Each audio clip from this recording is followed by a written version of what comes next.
feel being here for the first time? Oh, very eerie. Alan Stroughton is searching for his missing sister Anne. This is the site of a former institution for unmarried mothers in Newcastle. Anne was born here in the 1960s, and then the trace goes cold. So your search for your sister Anne starts and finishes here in some ways? We don't know where to turn to next. There's no trace of this. We've tried, we've gone to people, but there's nobody. I mean, I've asked family about Anne and nobody knows. Hopedene was run by the Salvation Army. Unmarried, pregnant women were sent here to give birth in secret, and then some were pressured to have their children adopted. It was a practice repeated across Britain, affecting 250,000 women in the 1950s, 60s and 70s. This is me and my mum. Alan's mum Muriel was in her 20s when she was sent from Cumbria to Hopedene in Newcastle to give birth to Anne. All he has is Anne's birth certificate. What do you think happened to Anne? There's only two possibilities really. She was adopted out, or she was one of the babies that had died for some reason. That's the only two you can put it down to.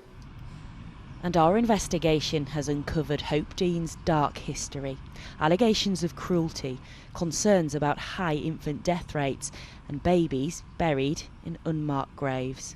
The truth only emerged after a family contacted me searching for the grave of their brother. Andrew died at Hopedene, aged just a few days old, and the family was told by the council that he was buried with other babies in an unmarked plot in this cemetery. An ITV News Freedom of Information request then found he is one of 67 infants buried in mass unmarked graves. Baby Andrew's sister told me she will never forget his existence, even though others thought his life was not worthy of acknowledgement. Others have described Hopedene as a place of pain. It was like a prison, one survivor said. While a woman born there said her mother recalled how cries for help in labour were ignored, no one came. Mums weren't allowed to touch their own babies, even when they cried. We're meeting here. These are the latest grim discoveries in our year-long investigation. In Cumbria, we exposed mass baby graves linked to another institution, leading to the first memorial of its kind. It became a place of pain and rejection and heartache.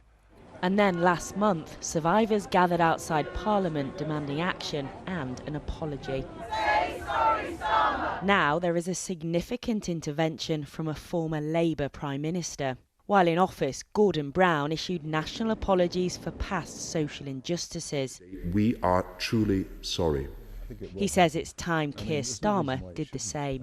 Why then do you think successive governments have been so reluctant to apologise for the state's role in this cruel policy and to provide some form of compensation? It's time to make the apology, and while it wasn't this government's fault, I think it's really important that we admit something went wrong. I know the Scottish and Welsh governments have done so, and I think it's time that we made that apology. And I know that the government has said that it understands the plight, that it wants to do something about it.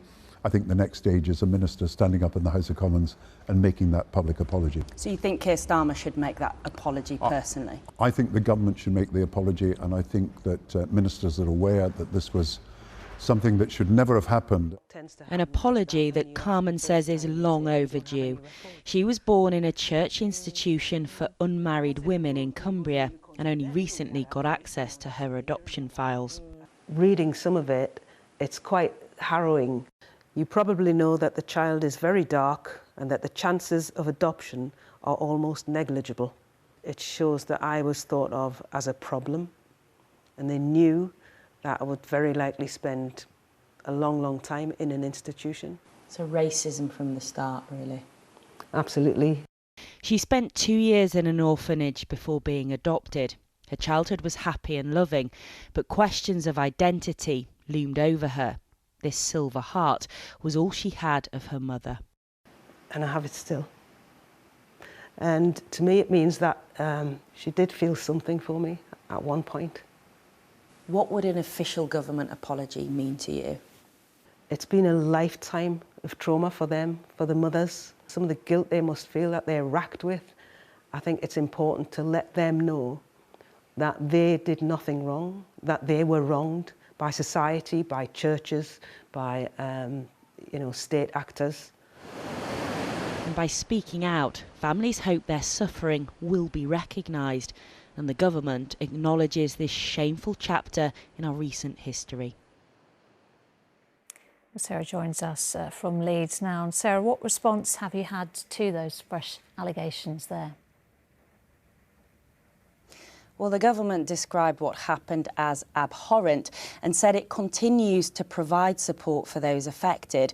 But those words are wearing pretty thin with campaigners. They say that successive governments have failed to do anything to alleviate their suffering.